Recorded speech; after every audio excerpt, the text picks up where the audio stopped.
ተመልካቾቻችን አሁን ዘግይቶ በደረሰን ዜና አብይ አህመድ በቅርቡ የካቢኔ ሹምሽር እንደሚያደርግ ተገለጸ። በሶስት ምዕራፎች ሚኒስትሮችን ቦታ የመለዋወጥ ወደ ሌላ የሥራ መስክ የመመደብና በአምባሳደርነት የመሾም እርምጃ የሚወሰድ መሆኑን ነው የአንከር ሚዲያ ምንጮች የገለጹት። ከቦታቸው ከሚነሱት መሃል የብሔራዊ መረጃና ደህንነት አገልግሎት ዋና ዳይሬክተር በአቶ ተመስገን ጥሩነህ ምትክ የኦሮሚያ ክልል ፕሬዝዳንት አቶ ሽመልስ አብዲሳ የደህንነት መስሪያ ቤቱ ኃላፊ ሆኖ እንደሚሾም ተመልክቷል።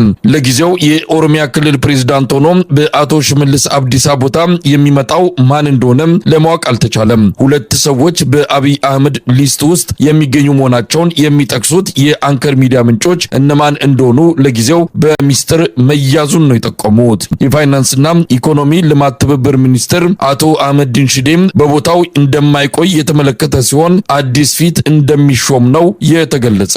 የአቶ አህመድ ሽዴም ቀጣይ ማረፊያ ለጊዜው ባይታወቅም በጠቅላይ ሚኒስትር ጽህፈት ቤት በአማካሪነት ሊመደብ እንደሚችል ግምቱ እንዳለ ነው ከምንጮች መረጃ ለማወቅ የተቻለው። አብይ አህመድ በካቢኔ ሽግሽግ ሹመትና ሽረት የመጣውን የህዝቡን ተቃውሞ አቅጣጫ ለማስቀየር እንደ አንድ ስትራቴጂ ለመጠቀም እንዳቀደም ይነገራል። በሶስት ምዕራፎች ይከናወናል በተባለው የካቢኔ ሹምሽርና ምደባ አብዛኛውን ሚኒስትር የሚነካው እንደሚሆን በደረሰን መረጃ ላይ ተመልክቷል። አብይ አህመድ የሚኒስቴር መስሪያ ቤቶችን አቅም በማዳከም ሁሉንም ስራ ጠቅልሎ በጠቅላይ ሚኒስትር ጽህፈት ቤት ስር በማድረግ ላይ ሲሆን ታማኝ የሆኑትን ሚኒስትሮችን በአማካሪነት ማዕረግ በጠቅላይ ሚኒስትር ጽህፈት ቤት ሊሰበስባቸው እንዳቀደም ነው የደረሰን መረጃ የሚያመለክተው። ምስራቅ እዝ ከአማራ ክልል መውጣትን ተከትሎ በምትኩ የኦሮሚያ ልዩ ኃይል ሰራዊት ወደ አማራ ክልል እንደሚገባ ተገለጸ።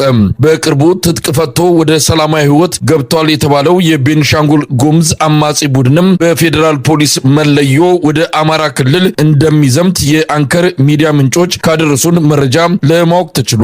የኦሮሚያ ልዩ ኃይል ከወዲሁ በአማራ ክልል አረርቲ መግባቱም ታውቋል። 5000 የሚሆነው የኦሮሚያ ልዩ ኃይል በአረርቲ ዙሪያ ሰፍሮ ስምሪት እየጠበቀ መሆኑም ተመልክቷል። በአውራ ጎዳና ወደ አዋሽ 40 መስመር ሸለሞ ጋራ ተራራ ላይ 12000 የሚጠጋ የኦሮሚያ ልዩ ኃይል ሰፍሮ የሚገኝ ሲሆን በየትኛውም ቀንና ሰዓት ወደ አማራ ክልል ሊገባ እንደሚችል እየተጠበቀ ነው። በፈንታሌ አቅራቢያ በሚገኝ ተራራ ስር እንዲሁም 10000 የኦሮሚያ ክልል ልዩ ኃይል በተጠንቀቅ እየተጠባበቀ እንደሚገኝ ነው ከደረሰን መረጃ ለማወቅ የተቻለው። የኦሮሚያ ልዩ ኃይል ተልኮ በአማራ ክልል ምስራቅ እዝን ተክቶ ስምሪት ለመውሰድ እንደሆነ የተመለከተ ሲሆን ከአማራ ሚሊሻና አድማ በታኝ ጋር በመቀናጀት ፋኖን ለመግጠም እንደተዘጋጀ ነው በደረሰን መረጃ ላይ የተመለከተው።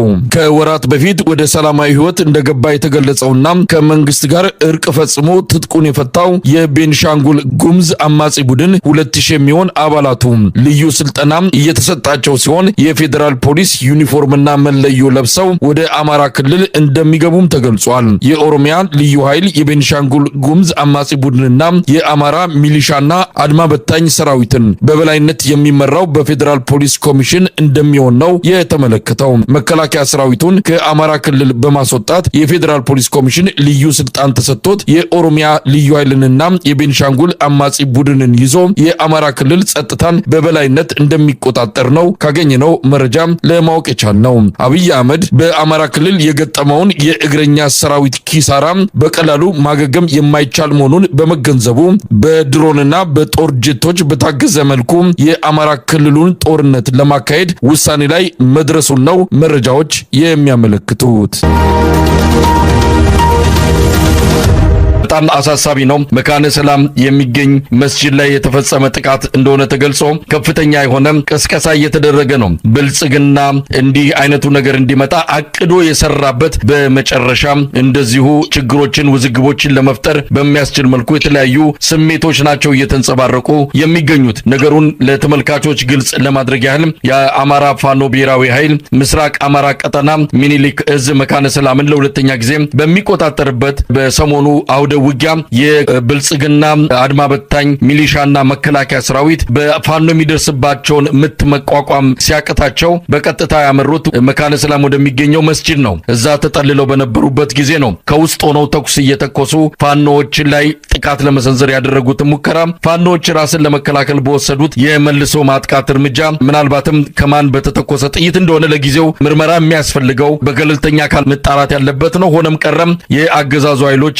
በመስጂዱ ተጠልለው ፋኖች ላይ ሲተኩሱ እንደነበረ የአይን እማኞች ገልጸዋል። በዚህ የተኩስ ልውውጥ መሃል እንግዲህ አንድ የእስልምና አባት ህይወታቸውን አጥተዋል። በጣም ያሳዝናል። ሌሎችም የተገደሉ እንዳሉ ነው የተገለጸው። እኚህ አባት መገደል አልነበረባቸውም። የእምነት ተቋማትን መጠለያ በማድረግ ረገድ ብልጽግና በሰፊው እየሰራ ነው። ሰሞኑን በወጣው ሪፖርት መሰረት በአማራ ክልል አሁንም ከ1000 በላይ ትምህርት ቤቶች ለጦርነት አገልግሎት እየዋሉ ነው። ከነዚህም ውስጥ 890 ትምህርት ቤቶች የመከላከያ ካምፕ እንደሆኑ ነው የሚነገረው። ትምህርት ቤቶች ብቻ ሳይሆኑ የእምነት ተቋማትም እንደዚሁ በብልጽግና ወታደሮች መጠለያና ምሽግ እንደሆኑ ነው በቪዲዮ ጭምር ተደግፈው የሚወጡ መረጃዎች የሚያሳዩት። መካነ ሰላም የሆነው ከዚህ የተለየ አይደለም። እኚህ አባት ከፍተኛ ክብር ያላቸው የእስልምና እምነት ተከታዮች የሚያከብሯቸው አባት ህይወታቸውን በዚህ ጦርነት ውስጥ ማጣታቸው እጅግ ያሳዝናል።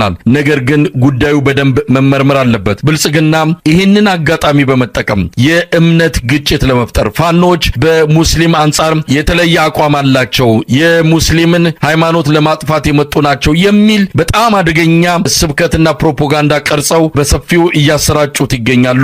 የኢትዮጵያ ህዝብ ጥንቃቄ ማድረግ አለበት። ፋኖች ውስጥ ሙስሊም፣ ፋኖች ውስጥ ክርስቲያን፣ ፋኖች ውስጥ ኦሮሞም፣ አማራም፣ ትግሬም ያሉበት እንደሆነ በዚህ አጋጣሚ መግለጽ የሚያስፈልግ ይመስለኛል። የብልጽግና መንግስት ተዘጋጅቶበት አቅዶ ያደረገው እንደሆነ በተለያዩ የመረጃ ምንጮችም እየወጡ ይገኛሉ። የአማራ ክልል እስልምና ጉዳዮች ምክር ቤት ነገሩ ገና ተጣርቶ ሳይታወቅ ሌላው ቀርቶ በብልጽግና መንግስትም ፋኖች ያደረጉት የሚል ድምዳሜ ላይ ሳይሰጥ ይሄ የእስልምና ጉዳዮች ምክር ቤት በፍጥነት ከብርሃን ቀድሞ ይህንን የፈጸመው ፋኖ ነው የሚል መደምደሚያ መስጠቱ ምን ከጀርባው እንዳለ ለምን በጥድፊያ ይሄ አይነት ድምዳሜና ፍረጃ ውስጥ እንደገባ በግልጽ የሚታወቅ ነገር ነው። ብዙ ነገሮች አሉ ይወጣሉ። አሁን እከሌ ያደረገ ያኛው ቡድን አደረገ አይደለም። ዋናው ትልቁ ነገር የእምነት ተቋማት የጦርነት አውድማ መሆን የለባቸውም ነው። የአብይ አህመድ አገዛዝ ትምህርት ቤቶችን፣ የጤና ተቋማትን፣ የእምነት ተቋማትን የሰብአዊ ጋሻ አድርጓቸዋል፣ መደበቂያ አድርጓቸዋል። እዚያ ሆኖ ነው የሚተኩሰው። የፋኖ ተዋጊዎች በእምነቱም የጠነክሩ ናቸው፣ በእስልምናም በክርስትናውም። እንዲህ አይነት የእምነት ተቋማት ላይ ጥይት አይደለም ነገሮች እንኳን ካሉ ከዛ መሸሽ ነው የሚፈልጉት። እንደዛማ ቢሆን ኖሮ ላሊበላን በቶሎ በተቆጣጠሩ ነበረ። የእምነት ተቋማትና ቅርሶች እንዳይወድሙ በሚል ነው ፋኖ ከዛ ራሱን ያራቀው። ስለዚህ የኢትዮጵያ እስልምና ጉዳዮች ምክር ቤት በዚህ ፍጥነት እንዴት መግለጫ ሊሰጥ ቻለ? ይሄ በራሱ ከጀርባው ማን እንዳለ በግልጽ የሚያሳይ ነው። ዋናው ነገር በገለልተኛ አካል የሚጣራ ከሆነ ተጣርቶ ወንጀል የፈጸመው አካል ለፍርድ መቅረብ አለበት። ለማንኛውም በዚህ ግጭት ምክንያት በዚህ ጦርነት ምክንያት ህይወታቸውን ላጡ የሃይማኖት አባታችን ሰላማዊ ረፍትን እንመኛለን። የቀብር ስነ ስርዓታቸውም ከፍተኛ ቁጥር ባለው የመካነ ሰላም ነዋሪ ታጅቦ መቀበሩን ነው የሰማ ነው። በዚህ ግን ብልጽግና ሊያተርፍ አይችልም። እንዲህ አይነቱን ነገር መጠንቀቅ ያስፈልጋል። ፋኖች ከፍተኛ ጥንቃቄ ሊያደርጉ ይገባል። አገዛዙ በደመ ነፍስ ነው ሁሉን ነገር የሚያደርገው። ሁሉን ነገር በቅድና በስሌት ሳይሆን በሴራና በተንኮል ነው። ይህንን ነገር ነቅቶ በዚህ አንጻር ትግልን አስተካክሎ ወደፊት መምራት የሚገባ እንደሆነ ነው የሚታመነው። እንግዲህ የአማራ ህዝብ ትግል በተለይም በወሎ ከሰሞኑ የሚታየውን የድል አካሄድ ለማጨናገፍ የተፈጠረውን ስሜት ላይ ውሃ ለመቸለስ የሚደረገው እንቅስቃሴ አንዱ አካል ነው ብለን መውሰድ የምንችል ይሆናል። እንግዲህ ስለ መካነ ሰላሙ ምን ማለት ይቻላል? መሳይ እንደው የመካነ ሰላሙን ከመጥቀሴ በፊት አንተ አሁን በመረጃ ደረጃ ከ880 ትምህርት ቤቶች በላይ በአማራ ክልል ሙሉ በሙሉ የመከላከያ ጦር ካምፕ እንደሆኑ ሌላ ኃይል አይደለም የዘገበው፣ የክልሉ ትምህርት ቢሮ ነው የዘገበው። ከ1800 በላይ ደግሞ ትምህርት ቤቶች ወድመዋል ይላል። የመማር ማስተማር ሂደቱ ከ50% በታች ነው ተማሪዎች የተመዘገቡ ማለት ወይ ወድመዋል ወይ እስካሁን ደግሞ መከላከያ ያለባቸው አካባቢዎች ላይ ትምህርት ቤቶች በመከላከያ ተይዘዋል ብሎ በይፋ ነው ትምህርት ቢሮ መግለጫ የሰጠው። ይህን ተከትሎ ምናልባት ትምህርት ቢሮ ስለማይመለከተው ነው እንጂ የእምነት ተቋማት ፋኖ አጥቅተው ወረዳዎችን፣ የወረዳ ንዑስ ከተሞችን በሚቆጣጠሩበት ጊዜ በቤተ ክርስቲያን በአብዛኛው እንደውም ከመስጊድ ውጪ በቤተ ክርስቲያን ዙሪያ የፋኖ ኃይሎች ቤተክርስቲያንና መስጊድን ስለማይመቱ በማለት ራሳቸውን በዋነኝነት የሚከላከሉ መስጊድና ቤተክርስቲያን አካባቢ የጦር ምሽግ በመክፈት ነው። ይሄ የስርዓቱ ዋነኛ መገለጫ ነው። በተለይ በጎጃም፣ በጎንደር፣ በሰሜን ሸዋ አካባቢ በቤተ ክርስቲያኖች፣ በወሎ አካባቢ ደግሞ በመስጊዶች አካባቢ በርካታ መስጊዶች ስላሉ በመስጊዶች አካባቢ ነው እንግዲህ ምሽጎችን ሰርቶ ራሱን ሲከላከል የነበረው። በመስጊዶች አካባቢ ራሱን እየተከላከለ የነበረው ስርዓት ሲመታ ወደ መስጊዶቹ ገብቷል። በመካነ ሰላም የተፈጠረው ነገር ምንድነው ካልከኝ የአብይ አህመድ ሰራዊት ከመካነ ሰላም ዙሪያ ተመቶ ሲበታተን ራሱን መውጫ ሲያጣ በወሎ በኩል መውጣት አልቻለም። ምክንያቱም የሚኒሊክ እዝ በዛ በኩል መጥቷል። በጎጃም በኩል ደግሞ ሸሽቶ ወደ ጎጃም መሸሸት አልቻለም። ምክንያቱም የቴዎድሮስ እዝ በዚህ በኩል ወደ መካነ ሰላም አጥቅቷል። ስለዚህ መውጫ ሲያጣ ወደ ቤተክርስቲያንና ወደ መስጊድ የተደበቀው። እውነት ለመናገር ሌሎች እንደሚሉት ሳይሆን በመካነ ሰላም በአራዳ ኑር መስጊድ የተደበቁ አሉ።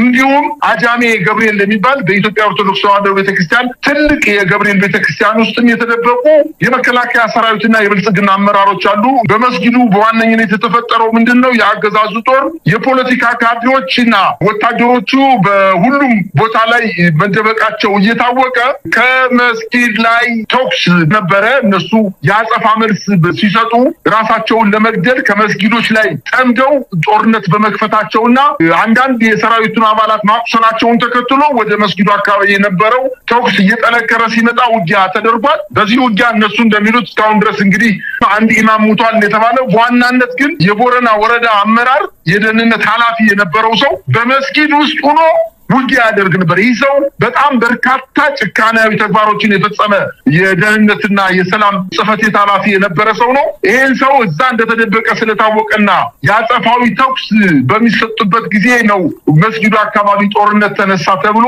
እንግዲህ በጣም በከፍተኛ ደረጃ አየር ምድሩን የሞላው።